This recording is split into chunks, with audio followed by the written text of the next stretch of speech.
What's going on, everybody? It's Devin and just want to do a little recap of the Myrtle Beach 400 this weekend. First things first, currently in Myrtle Beach, this is an awesome time to visit. Great weather, it's not crowded, everything's open. Phenomenal time of the year to visit. I've had a lot of fun here. First things first, I want to tell you guys how all this started, okay? We were just cleaning out our truck, our usual race hauler, and we found some old Raceway Ministry stickers from Myrtle Beach Speedway. So we posted on Twitter, said we'd love to go back to Myrtle Beach, race the track again. It was a really fun track, and AK Performers replied to that and said, you know, how about you come drive our car from Myrtle Beach 400? Sent them a message, they told me all the details, and they gave me a ride, and I couldn't pass it up. So it's one of the biggest late model stock car races in the country, and I was really honored just to be a part of it, quite honestly. So Friday on practice, first time ever driving a NASCAR late model stock car. Now, it looks pretty similar to the type of car I drive now, but they are two completely different race cars. Drive absolutely nothing alike. Our setup absolutely nothing alike. So it was a totally different car, and I had to get used to it. Okay.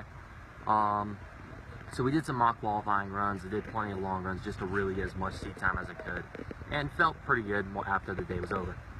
Saturday was a race day, and we had a 3-lap mock qualifying run just to practice, to get our qualifying run in, just to, you know, practice for our time trial. And coming into pit road, we broke a left front ball joint, and had it been a quarter of a track earlier, it would have been 120 mile an hour in the fence. So we got super lucky there. This whole trip was kind of a blessing from God, quite honestly. Started with the whole ministry sticker finding, and then you know, having some good luck there, you know, the car breaking at the perfect moment. So going into qualifying, my team, you know, our goal was to hit a 21.0, and we ended up doing that. We had a 21.038, but the problem is everybody else got really fast. So we figured that would give us a 20th place time or so, and it ended up putting us 39th on the charts. So the top 20 or so made it into the heat, into the feature automatically on time, and then 21 through 40, or 21 through the rest of the field, I should say, had to go through the heat races. So we started 10th in the second heat race, and 10th was the transfer spot. So I could only go forward. If I went backwards, I wasn't making the show. And basically, I found a bunch of grip on the outside groove, and then just started picking off cars one at a time on the outside, and eventually made a 3-wide pass for the 5th position, and that's where I stayed for the rest of the heat. Ended up finishing 5th, which put me starting 30th out of 43 cars in the field. So the feature race, it's a 225 lapper, broken down into 2 segments, 125, you pit, you got fuel and tires, you did the last 100, okay? So we had a little bit of debris on the grill, and then I just kind of pulled a NASCAR move up, shut the radiator fan off, got right behind the car, knocked it all off, it worked.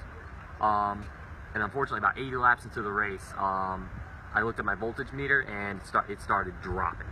And so I kept losing power, and then lap 95 on a restart, I lost all power. So I had to pull it into the pits, and we had to change the battery. It went about 7 laps down. So we found that the tachometer, we had a fancy tachometer inside the car, and we thought that might have been the cause of it, so we completely disconnected it.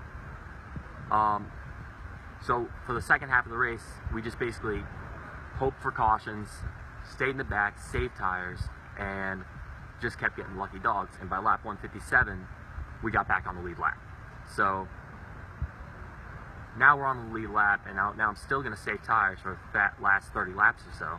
And then hopefully I saved enough to charge through the field at the end, having better tires than the rest of the field.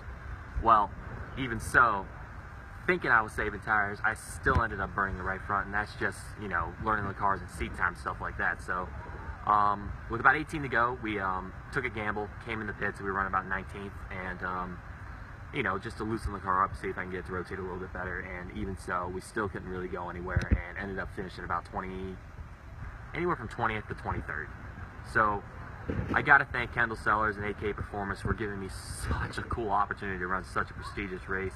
All my crew guys, Christian Payhood, my crew chief, Stephen Parsons, Dan Bedford, Jeff Sellers, Brian Munoz, and my dad, just everybody for helping out. This was an awesome experience, and I'm so thankful, and I'd love to do it again.